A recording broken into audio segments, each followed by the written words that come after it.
Shalom la famille, que Dieu vous bénisse. Seigneur, je veux te rendre grâce, je veux bénir ton nom pour cette occasion que tu nous donnes encore de nous retrouver là. Ma prière, Père, c'est que tu permettes que ce message-là puisse impacter une vie, qu'une personne soit touchée au nom de Jésus. Amen, amen. Que Dieu vous bénisse. J'espère que vous allez bien depuis la dernière exhortation. Chrétiens, chrétiennes, avant de rentrer dans mon sujet du jour, j'aimerais vraiment t'exhorter à ne pas perdre ton temps dans une assemblée dans laquelle tu ne te sens plus bien. Vous savez, on va dans des églises conduites par Dieu et à un moment donné, quand on a eu ce que Dieu voulait nous donner dans cette église-là et qu'il nous demande de partir, faut pas insister pour rester. Dieu a un plan pour toi. Le plan pour toi, ce n'est pas ta dénomination qu'il a, ce n'est pas ton pasteur qu'il a, c'est Dieu qu'il a. Et parce que c'est Dieu qu'il a, c'est lui qui va te conduire. Amen. Si tu dois faire 3, 4 assemblées pendant un temps de ta vie pour que ce que Dieu a besoin de déposer en toi, pour l'œuvre qu'il veut accomplir avec toi soit déposé, c'est Dieu qui va le faire et c'est lui qu'il faut écouter. Amen. Ne laisse pas les discours du genre, tu quittes ton territoire de faveur, tu quittes ton assemblée de grâce, tout ça là. Non, laissez ça de côté. Ça, c'est des phrases de manipulation pour nous obliger à rester parce que nos assemblées ont besoin de membres. Non. On ne parle pas de membres là, on ne parle pas du pasteur là, on ne parle pas des frères et sœurs là, on parle de ta vie, on parle de ton âme, on parle de ton salut, on parle de la destinée que Dieu a pour toi. Et cette destinée là, elle ne dépend que de toi et de Dieu. Amen. Et Dieu va permettre que les personnes qui vont t'aider, qui peuvent t'aider à rentrer dans cette destinée, à l'accomplir, rentrent dans ta vie. Et ça peut être une assemblée pendant un temps, ça peut être une autre assemblée pendant un autre temps, où Dieu va te permettre d'expérimenter plusieurs services, plusieurs manières de faire la chose spirituelle, afin que toi-même tu sois accompli pour ce à quoi Dieu t'appelle. On n'a pas vocation à passer 10, 15, 20 ans, 30 ans dans une assemblée. Dieu peut décider que tu restes dans cette assemblée-là toute ta vie, comme il peut décider que tu changes d'assemblée au bout de 5 ans parce qu'il a quelque chose à faire avec toi. Amen, amen. Parce que les temps sont mauvais. Il est important de savoir qui on écoute. Il est important de savoir le message qu'on reçoit. Il est important de savoir ce qu'on nous donne. Le Seigneur m'a fait comprendre que il y a un verset dans la Bible qui dit que les vrais adorateurs adoreront Dieu en esprit et en vérité. Il y a des adorateurs, mais tous ne sont pas vrais. Il y a aussi des faux adorateurs. Et les faux adorateurs pilulent dans nos assemblées. Les faux adorateurs créent beaucoup d'assemblées. Les faux adorateurs sont aussi là et ces faux adorateurs-là vont nous induire en erreur. Ils vont nous faire sortir de la présence de Dieu. Ils vont nous apprendre la mauvaise manière d'adorer. Il faut que nous adorons Dieu avec les vrais adorateurs qui adorent Dieu en esprit et en vérité. Il y a aussi des faux adorateurs. Et les faux sont en train de nous inonder, si on peut le dire ainsi. Et les vrais sont de plus en plus rares. Amen, amen. Les faux attirent. Les faux rassemblent des foules. Les faux sont dans le spectaculaire, mais les vrais sont dans la sincérité. Les vrais te parleront de l'intimité avec Dieu. Les vrais te parleront d'une relation avec Dieu. Les vrais ne te parleront pas de religion. Ils te parleront d'un cœur à cœur avec Dieu. Ils te parleront du salut, de l'intégrité, de la sanctification, de la consécration. Ils vont te dire que le royaume de Dieu d'abord et le reste après. Recherche une assemblée où on adore Dieu en esprit et en vérité, où on adore avec des vrais adorateurs. Amen, amen. Les temps sont mauvais et il est important de le savoir. Aujourd'hui, j'aimerais reparler d'un thème dont j'avais parlé. Excusez-moi, hein, je ne suis pas dans une grande assemblée, je n'ai pour le moment que cette caméra-là pour vous parler. Amen. Voilà, on n'est pas en culte, on n'est pas en réunion dans une assemblée, mais Dieu me met ça à cœur et je veux vous en parler. Amen, amen. Le plus important, c'est qu'une vie soit touchée. Le plus important, que ce soit une tribune, que ce soit dans une grande assemblée. Le plus important, c'est que Jésus soit prêché et qu'une vie soit touchée. Amen, amen. J'aimerais parler de la solitude. J'aimerais parler de la solitude. Et la solitude, c'est quelque chose vraiment qui touche aujourd'hui beaucoup de chrétiens. Et avant même que nous entendons la définition de la solitude, j'aimerais rappeler que Adam aussi a ressenti la solitude. Et c'est parce qu'il a ressenti la solitude que Dieu a estimé bon que Ève soit créée. La Bible dit que Ève a été créée à cause d'Adam. Amen. Et je vais préciser que si Ève a pu combler la solitude d'Adam, c'est parce que Dieu était présent dans la vie d'Adam. Adam et Dieu étaient proches. Il faut comprendre que sans Dieu, même si l'homme est entouré de gens, il va ressentir tout de même la solitude. Si l'être humain a besoin de la compagnie des autres avec qui il peut communiquer, il a encore plus besoin de Dieu. Parce que celui qui est capable de combler cette solitude-là en nous, en premier, c'est Yeshua. Amen. On peut alors comprendre que personne ne peut prendre la place de Dieu dans notre vie. Il y a une certaine solitude là, dont on va parler tout à l'heure, que Dieu seul peut combler. Il y a personne d'autre. Et c'est pour combler cette solitude-là que l'homme a créé la religion. Parce que la religion, c'est l'effort de l'homme pour atteindre Dieu. Et depuis la nuit des temps, depuis toujours, l'homme a compris que la première solitude en lui ne peut être comblée que par un être supérieur. Il a adoré les fétiches, il a adoré les génies, il a créé ses dieux parce qu'il y avait ce besoin-là que cette solitude-là soit comblée. Pardon. Et cette solitude-là ne peut être comblée que par Dieu. Amen. Et rien ne peut remplacer les autres êtres humains aussi en nous. S'il y a une solitude qui peut être comblée par Dieu, il y a d'autres solitudes qui peuvent être comblées par les êtres humains. Et c'est ça aussi qu'on va voir aujourd'hui. Il faut comprendre que malgré notre cadre de vie parfait, malgré les animaux qui nous entourent, malgré nos nombreuses occupations, rien ne pourra jamais, dans notre cœur, prendre la place de Dieu. La solitude peut être un problème dangereux, parfois même une épreuve très difficile. Amen. On peut voir que Saül lui-même a ressenti la solitude quand Dieu s'est éloigné de lui.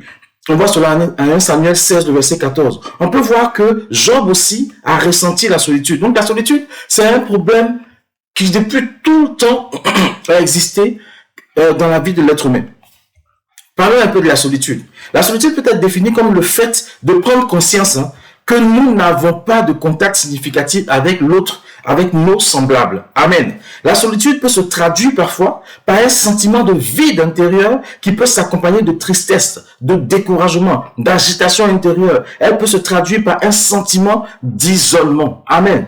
La solitude, c'est ça. La solitude est un problème extrêmement fréquent dans nos sociétés humaines et aujourd'hui dans nos assemblées chrétiennes, dans l'église de Christ. Amen. De nombreuses personnes, de nombreux chrétiens vivent avec la peur d'être seuls ou de se retrouver seuls. Et David même s'est souvent plaint dans ses psaumes d'être seul. Jésus lui-même étant sur terre a connu la solitude à Gethsémani sur la croix. Amen, amen. Personne n'est à l'abri de cela, parce que Jésus aussi l'a connu. Quand on est venu le prendre, tout le monde a fui. Il s'est senti seul. Maintenant, quand tu es un homme seul, sans Dieu, ta solitude est encore plus grande. Amen. Et aujourd'hui, j'aimerais parler de 3 formes de solitude. 3 formes de solitude. On peut trouver d'autres formes. Mais j'aimerais juste parler de 3 formes. J'en ai déjà parlé. On va parler de la solitude existentielle, qu'on peut aussi appeler solitude spirituelle. On va parler de la solitude sociale et aussi de la solitude affective. Amen, amen. Et c'est des choses dont les chrétiens aujourd'hui souffrent. Et le problème des chrétiens, c'est que on pense être trop fort pour parler de ces choses-là parce que on pense que si on en parle, c'est qu'on se sent faible, c'est qu'on va montrer notre faiblesse. Ça n'a rien à voir. Ça n'a rien à voir. Dieu permet que tu aies des frères, des sœurs, des pasteurs, des bergers, des gens qu'il a établis, qui peuvent t'entendre, ou des amis simplement qui peuvent t'écouter. Donc n'hésite pas à parler de ces choses-là. Amen. La première chose dont on va parler ici, aujourd'hui en tout cas, c'est de la solitude existentielle ou la solitude spirituelle. Amen. La solitude existentielle, c'est un sentiment d'isolement, un sentiment d'abandon qu'éprouve une personne séparée de Dieu. On peut comprendre que tout être humain éprouve cette solitude existentielle, cette solitude spirituelle, parce que on est d'emblée séparé de Dieu quand on est, parce que le péché est entré dans ce monde depuis le commencement. Amen. Cette personne-là a le sentiment que la vie n'a pas de sens, la vie n'a pas de but. Et il faut comprendre qu'il y a dans le cœur de chacun un vide existentiel que seul Dieu peut combler. Et c'est d'ailleurs la raison pour laquelle on a toutes ces religions, comme je l'ai dit en amont, car tous cherchent une manière d'atteindre Dieu pour combler ce vide-là. Amen. C'est pour cela que personne ne peut vraiment dire qu'elle est athée. On ne peut pas dire ça. On ne peut pas dire ça dans un premier temps. Parce que dire cela, c'est un mensonge à soi-même, car notre âme est attirée par quelque chose ou quelqu'un qui pourrait combler ce vide en nous. Le fait même d'affirmer qu'on est athée, c'est la déception de ne pas trouver quelqu'un pour combler ce vide-là. Mais c'est quelqu'un que tu cherches là, c'est Dieu. Parfois, c'est la peur de se diriger vers Dieu et de voir que ce vide-là n'est pas comblé. Donc, on préfère se dire est athée. C'est un peu comme si c'était la peur de l'abandon, la manifestation anticipée de l'abandon. Donc, on préfère se dire qu'on est athée plutôt que de chercher Dieu. Amen, amen. Mais en général, on dit qu'on est athée pour ne pas être déçu, simplement. Pour ne pas être déçu. Et en tant qu'enfant de Dieu, le fait d'être comme ça en rébellion ouverte contre le Seigneur, peut créer en nous une grande solitude existentielle. Parce que le fait de dire qu'on est athée, alors qu'on est créature de Dieu, ça peut créer en nous une solitude existentielle vraiment qui peut devenir pathologique. Et en tant qu'enfant de Dieu, quand on se rebelle contre Dieu, ça peut ouvrir vraiment, comment je vais dire ça, une grande solitude existentielle. C'est pour cela que beaucoup de chrétiens sentent en eux ce vide-là, parce qu'ils ont perdu la force de croire en Dieu. Ils ont perdu la force de faire confiance à Dieu. Ils ont perdu la force de placer leur confiance en Dieu quand ils voient leur réalité. Et plus ils perdent cette force-là de placer leur confiance en Dieu, plus cette solitude existentielle-là va grandir. Parce que celui qui peut combler cela, c'est celui dont tu es en train de t'éloigner. Amen, amen. La vie de péché, la vie de révolte contre les paroles de Dieu crée une brèche en nous, une distance entre le Créateur et nous qui ne peut que agrandir cette solitude existentielle. Quand on lit Ésaïe 59, versets 1 et 2, on dit « Voici, la main de Yahweh n'est pas trop courte pour sauver, ni son oreille trop pesante pour nous entendre. Mais ce sont nos iniquités qui créent une séparation entre vous et votre Elohim. Ce sont vos péchés qui lui font cacher ses faces de vous pour ne plus vous entendre. » Amen. Donc c'est nous-mêmes qui par nos fautes nous éloignons de Dieu et créons encore cette solitude existentielle. Les chrétiens qui vivent avec des péchés non confessés et abandonnés, qui ne vivent pas en communion avec Dieu, ressentent un vide, une solitude permanente. Donc si à un moment donné, tu as l'impression de ce vide, de cette solitude permanente-là, alors que tu es entouré de gens, tu es entouré de plein de personnes, mais que cette solitude-là est en toi, alors que tu es enfant de Dieu, c'est qu'il y a quelque chose que tu dois régler avec Dieu. Il y a quelque chose en toi qui se rebelle contre Dieu, ou un péché que tu ne confesses pas, quelque chose en toi qui ne va pas. Il y a comme quelque chose qui est en train de te séparer de ton Dieu, qui est en train de te séparer de ton Dieu. Et beaucoup de chrétiens vivent cela à cause de leurs ambitions aussi personnelles, qui les éloignent de Dieu. Et ils ont tout, ils ont l'argent, ils ont la vie parfaite, mais ils se sentent seuls. Ils ont ce vide existentiel, ce vide en eux, parce que leurs ambitions personnelles les ont éloignés de Dieu. Ils n'ont pas construit ces ambitions avec Dieu. Et ils ont avancé dans la vie sans Dieu et ils sont entourés, ils font des fêtes tout le temps. Ils sont entourés de femmes, d'hommes. Ils veulent combler un vide que seul Dieu peut combler. Reviens à Jésus et tu verras que le vide là, cette solitude existentielle dont tu vis, ou que tu vis, que tu traverses, Dieu saura combler ça. Tu dors le soir et tu te sens méprisé, tu te sens épuisé, tu te sens seul. Ta femme est à côté, ton mari est à côté, mais tu te sens seul. Tu as l'impression que personne ne te comprend. Tu as l'impression que tu as tout pour être heureux. Tu as tout autour de toi pour vivre pleinement, mais tu ne vas pas bien parce que tu as toujours cette solitude-là en toi. Dieu veut te combler. Tu t'es éloigné de ton Dieu sans t'en rendre compte. Tu t'es séparé de ton Dieu sans t'en rendre compte. Reviens à Jésus. Et la solitude existentielle que tu vis sera comblée. Amen, amen. C'est cette solitude-là que Jésus aussi est venu résoudre, ce problème de séparation avec Dieu. Il est ce lien entre Dieu et nous. Amen. Il est venu nous réconcilier avec Dieu afin que nous ressentions la plénitude intérieure, nous retrouvions ce sentiment de sécurité. Amen. Jésus a appelé des fidèles disciples ses amis selon Jean 15, 15. Amen. C'est ce que Dieu souhaite pour nous, que nous soyons proches de lui comme l'ont été Daniel, Enoch, Abraham, comme l'ont été les disciples que Jésus a appelés ses amis. Amen. Et un ami de Dieu ressent la plénitude, car Jésus lui-même dit qu'il est avec nous jusqu'à la fin du monde selon Matthieu 28, 20. Dieu nous donne la plénitude de son esprit.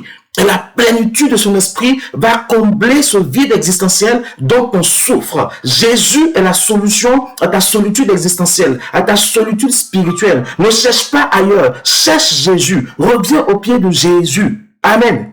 Parce que tu penses que tu as besoin d'hommes, tu penses que tu as besoin de femmes. Mais je peux te promettre que même si tu trouves une femme, tu trouves un homme, tu vas te sentir encore seul. Parce que tu n'as pas cette relation que Dieu attend de toi avec lui pour combler ce vide-là. Amen, amen. Vous savez que quelqu'un a soif. Quand il a soif, il peut boire toute la quantité de jus qu'il veut. La soif ne sera pas étanchée parce qu'il a besoin d'eau. Amen. Donc la solitude existentielle, c'est comme quelqu'un qui est dedans et qui boit du jus alors qu'il doit boire de l'eau. Et de l'eau là, c'est Dieu. Laisse les jus qui sont tout ce qui t'entoure et viens boire de l'eau. Viens auprès de ton Dieu pour qu'il puisse étancher la soif là que tu as dans cette solitude là, afin que les autres jus que tu vas boire tu puisses ressentir maintenant la satiété. Amen, amen. C'est important. Le psaume 24:14 nous dit que l'amitié de l'Éternel est pour ceux qui le craignent. Le Saint-Esprit comble la solitude existentielle. Le Saint-Esprit comble la solitude spirituelle. C'est pour cela qu'Éphésiens 4, verset 30 nous dit de ne pas attrister le Saint-Esprit. Et en tant qu'enfants de Dieu, nous devons comprendre que la prière, l'adoration, la lecture, la méditation de la parole sont les ressources qui nous permettent de ressentir la plénitude du Seigneur. Et en tant qu'enfants de Dieu, étant une famille en Jésus, n'hésitons pas à nous confier, à demander à un frère, une sœur de nous soutenir. Parlons de notre solitude. Dieu peut susciter un frère ou une sœur pour nous aider. N'hésitons pas à parler à nos pasteurs, à nos responsables, à nos bergers, pour qu'ils puissent prier ensemble, pour qu'ils puissent nous exhorter ensemble à revenir dans une relation avec Dieu, afin que cette solitude-là soit comblée. Jésus seul peut combler ta solitude existentielle. Jésus seul peut combler cette solitude spirituelle. Tu peux, excusez-moi l'expression, coucher avec autant d'hommes que tu veux, autant de femmes que tu veux, mais tu te sentiras encore seul parce que ton âme a besoin de son créateur. Ton âme a besoin de Jésus. Tu es marié, tu es chrétien, tu es chrétienne et tu t'es fiancé 1000 fois. Tu n'arrives pas à aller loin parce que tu as peur, parce que tu te sens seul. Tu as peur que cette solitude-là ne soit pas comblée par ce fiancé, par cette fiancée. Non, c'est pas ce fiancé, cette fiancée-là dont tu as besoin. Tu as besoin d'abord de Jésus. Tu as besoin de te réconcilier avec Jésus. Tu as besoin de te rapprocher de Jésus parce que la plénitude de l'Esprit de Dieu va combler ta solitude existentielle. Alléluia. Sois béni. Je prie que tu puisses chercher Dieu. Je prie que tu puisses faire la paix avec Dieu. Parce que tu peux être dans la maison de Dieu, ne pas être en paix avec Dieu. Et si tu n'es pas en paix avec Dieu, tu te sentiras seul. On parle de solitude existentielle ou spirituelle. Que Dieu te bénisse. Et puis on va poursuivre la prochaine fois avec les 2 autres formes de solitude dont j'ai parlé. Shalom, shalom. Yahweh Sabaoth, ton papa t'aime et il veut combler ta solitude existentielle. N'hésitez pas à nous contacter pour d'autres questions. Soyez bénis et à plus tard. Shalom.